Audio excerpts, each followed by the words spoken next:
На истокот се полошо, бруто домашниот производ паднал за 7,4% во однос на државниот, покажуваат најновите статистички податоци. Овој регион, кој што е наречен Источен регион, има население кое што е 8,6% од скупното население на Република Македонија. Но ако се споредува бруто домашниот производ за овој регион, тој е понисок за 7,4% од она што е бруто домашен производ за Република Македонија.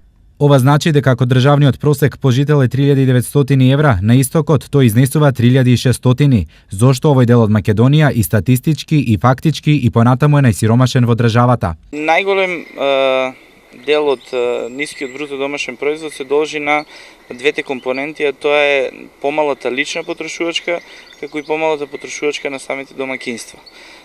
Тоа влече корени, значи, од самиот начин на индустрии кои што се наоѓаат во Источен регион, индустрии кои што немаат висока додадена вредност и индустрии кои што имаат индустријско производство кое што е многу на понизок степен во однос на другиот дел од државата. Колку за споредба, ако просечната плата на ниво на држава е 21.000 денари, овде таа се движи околу 15.000 денари, податок кој зборува сам за себе. Источниот регион е дом на 188.000 жители, од кои 10.000 се активни, а 12.000 пасивни баратели на работа. Најмалку 7.000 семејства живеат од социјална помош, а околу 10.000 се вработени во текстилната и кожарската струка, каде платите се меѓу најниските.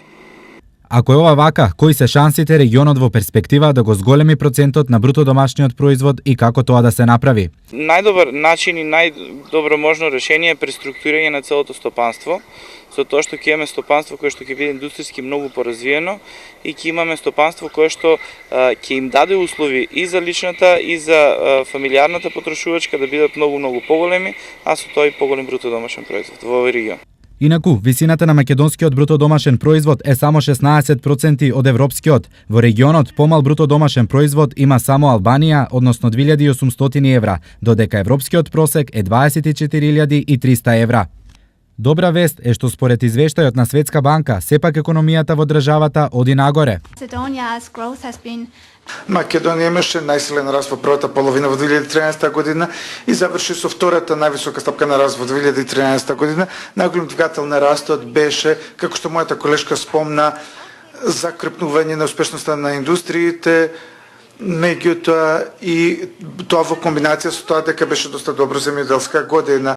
Колку ова и реално ќе го почувствуваат жителите и стопанството, особено на истокот, е друго прашање.